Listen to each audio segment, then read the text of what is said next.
Hello. आपण पुन्हा एकदा भेटतो नव्याने नवीन विषयासहित. मागे बरेच दिवस झाले आपण व्हिडिओ बनवलेलाच नाही आहे.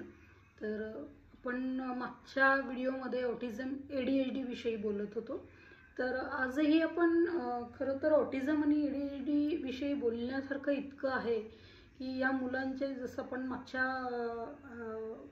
एपिसोडमध्ये बघितलं होतं व्हिडिओमध्ये की ADHD मुलांचं बिहेवियर चॅलेंजिंग बिहेवियर कसं असतं, तसंच ऑटिझममध्ये सुद्धा बऱ्यापैकी मुलांमध्ये चॅलेंजिंग बिहेवियर असतं. पण बऱ्याच वेळा ऑटिझम मूल त्याच्या स्वमग्नतेतनं बाहेर पडलं तर बऱ्याच वेळा त्याचे बिहेवियर लवकर कंट्रोलमध्ये येतात. परंतु ADHD मुलांचं जे बिहेवियर असतं ते दररोज बदलणारं असतं आणि प्रत्येक वेळी त्याचं जे बिहेवियर असतं त्याच्यासाठी एकच टेक्निक किंवा एकच स्ट्रॅटर्जीचा वापर करून चालत नाही.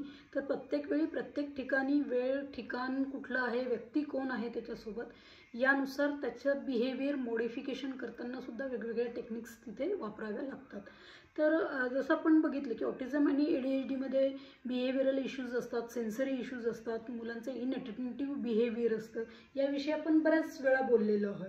तर काय होतं की प्रत्येक वेळी मुलाचं जे वर्तन असतं हे बिहेवियर प्रॉब्लेमच आहे किंवा सेन्सरीज इश्यू आहे किंवा इनअटेंटिव्ह बिहेवियरमुळेच मूल असं करतं आहे असंही आपल्याला म्हणणं चुकीचं राहील.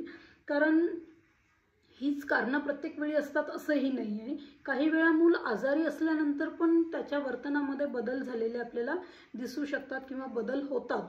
बऱ्याच वेळा मूल एक्सप्रेसिव्ह नसतं. कुठलेही मूल असू देत, ऑटिझम असू देत, ADHD असू देत किंवा डिले डेव्हलपमेंटचं मूल असू देत, कुठल्याही प्रकारातलं मूल असू देत, मूल एक्सप्रेसिव्ह नसतं बऱ्याच वेळा किंवा त्याला काय सांगायचं आहे ते त्याच्या लक्षात येत नाही किंवा मूल सांगू शकत नाही आहे. तर अशा वेळी मुलाच्या वर्तनामध्ये आपल्याला बदल होताना दिसतात. जर मूल आजारी असेल तर मूल रडतंय, चिडचिड करतं आहे विनाकारण, चिमटे काढतंय, जेवणासाठी त्रास देते, मूल स्वतःला मारून घेतंय किंवा स्वतःला चावून घेतंय, ओरबाडून घेतं आहे किंवा आई असेल सोबत किंवा इतर कुणी असेल तर त्या व्यक्तीला पण चिमटे काढतंय, मारतंय. तर हे वर्तन फक्त प्रॉब्लेम बिहेवियर मुलामध्ये आहे म्हणूनच असं करतं मूल असंही नाही.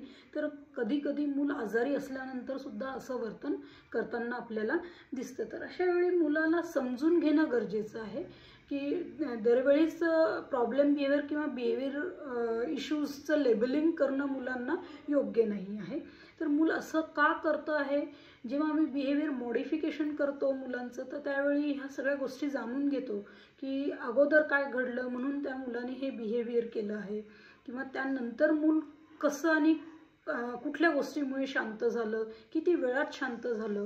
तर ही सगळी माहिती आम्ही कलेक्ट करत असतो पालकांकडनं आणि त्यावेळी एका कन्क्लुजनवरती येतं की मूल हे बिहेवियर त्यावेळी त्यांनी का वर्तन समस्या त्याच्या का आल्या किंवा ही समस्या का आली, ते एका कन्क्लुजनवरती आम्ही त्यावेळी येतो. तर प्रत्येक वेळीच बिहेवियर मॉडिफिकेशन करायचं किंवा बिहेवियरल इश्यूज आहेत हे कन्सिडर करूनच मुलाचं वर्तन असतं असं नाही आहे. तर हे पालकांनी समजून घेणं गरजेचं आहे की मूल आजारी पण असू शकतं. बऱ्याच वेळा मूल भूक लागल्यावर सुद्धा रडतं, सांगत नाही.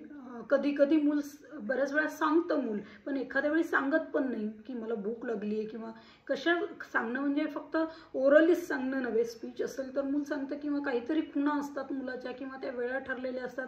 त्यावेळी ऑटिझम मुलं मोस्टली वेळेचे खूप न्यूरोटिपिकल असल्यामुळे वेळेचे खूप पाबंद असतात की त्यांची जेवणाची वेळ झाली तर ते बरोबर इंडिकेट करतात. बोलत असेल मूल, स्पीच असेल तर बोलून सांगतं मूल.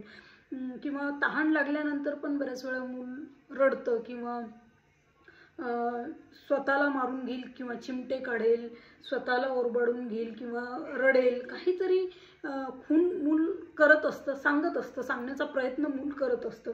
पण ते आपल्याला नेमकं समजून घेणं गरजेचं आहे की जे त्याच्या संपर्कामध्ये आहे, मग आई असेल किंवा घरातले इतर कुणी सदस्य असतील तर त्यांनी ह्या गोष्टी पण मुलांच्या समजून घ्याव्या आणि बऱ्याच वेळा असं पण दिसून येतं की मूल झोप आल्यानंतर पण रडतंय, त्याची झोपेची वेळ झाली आहे किंवा त्याला झोप येते, झोपायचं आहे म्हणून पण मूल रडून ती गोष्ट सांगण्याचा प्रयत्न करतं.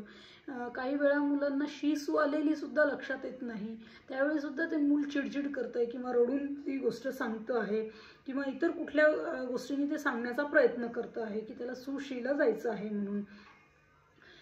खूप वेळा असं पण होतं की ज्यावेळी आम्ही असेसमेंट करतो किंवा बिहेवियर मॉडिफिकेशन करत असतो, तर त्यावेळी पालकांकडून अशी पण माहिती मिळते की मूल कधी कधी विनाकारणच रडतं, त्याला त्याच्या आवडीचा मोबाईल दिला किंवा टी व्हीवरती गाणे लावून दिले, डान्स लावून दिला, तरी पण मूल बघतं आणि चिडचिड करत असतं किंवा रडत असतं किंवा काहीतरी करतं, प्रॉब्लेम बिहेवियर क्रिएट करतं.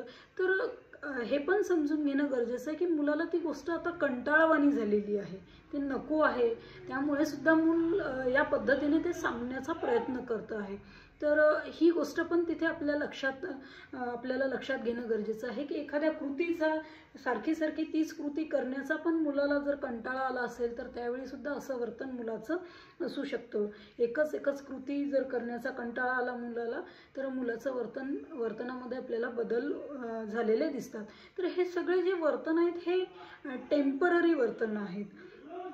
मूल आता आजारी असेल तर ते समजून घेणं, आता बऱ्याच वेळा वातावरण बदलामुळे मुलंही लवकर आजारी पडतात. तर अशा वेळी सुद्धा की जरी वरतून आपल्याला अंगात ताप वाटत नाही आहे किंवा सर्दी जाणवत नाही आहे, तरी पण अंगात जर कणकण असेल तरी पण मूल रडतं किंवा स्वतःला मारून घेतं आहे, ओरबाडून घेतं आहे किंवा इतर कुणाला त्याच्यासोबत असणाऱ्यांना मारतं आहे, तर हे पण मूल सांगू शकत नाही किंवा आपल्याला ते विजिबल नसतं की मुलाचं नेमकं अंग कणकणतंय, त्याचं हातपाय दुखत आहेत की काय होतं आहे. म्हणून पण या गोष्टी पालकांनी लक्षात गेल्या पाहिजे. बऱ्याच वेळा काय होतं की आम्हाला सांगतात पालक की मुलांनी काल असा त्रास दिला, तसा त्रास दिला, मग आम्ही त्याला शिक्षा करावी, त्याला 2 फटके दिले, मारलं. तर प्रत्येक वेळी मारणं किंवा रागावणं, त्याला शिस्तच लागावी, त्यांनी असंच करावं म्हणून शिक्षा करणं प्रत्येक वेळी हेच आवश्यक नाही आहे. तर मुलाला नेमकं समजून घेणं पण गरजेचं आहे की हे वर्तन मूल असं का करतं आहे, त्या वर्तनामागचं कारण पण समजून घेणं गरजेचं आहे. दरवेळीच शिक्षा हा त्याच्यावरती पर्याय नाही आहे किंवा बिहेवियर मॉडिफिकेशन पर्याय नाही, किंवा ते सेन्सरीज इश्यू असतील किंवा त्याचं अटेंटिव्ह बिहेवियर किंवा बिहेवियरल प्रॉब्लेमच असतील, हे पण समजणं गरजेचं नाही. तर अशा वेळी काही वेळा ह्या कारणांमुळे सुद्धा मूल प्रॉब्लेम बिहेवियर क्रिएट करतं. तर ही टेम्पररी फेज असते, त्यामुळे पॅनिक न होता हे प्रॉब्लेमसुद्धा या समस्यासुद्धा आपल्याला हाताळता यायला पाहिजे पालक म्हणून. तर यासाठी आपण हा व्हिडिओ बनवलेला आहे. तर ही गोष्टसुद्धा पालक म्हणून आपण लक्षात घेणं गरजेचं आहे की मुलांच्या वर्तनामध्ये हे जे बदल असतात हे टेम्पररी असतात, त्यामुळे त्यांना समजून घ्या. प्रत्येक वेळी शिक्षा किंवा इतर गोष्टीच त्याच्यावरती निगेटिव्ह रिइन्फोर्समेंटच हाच एक पर्याय नाही आहे. तर अशा पद्धतीने मुलाला समजून घेणं पण गरजेचं आहे. तर ही आपण मुलांच्या वर्तनाविषयी पुन्हा जाणून घेतलेलं आहे.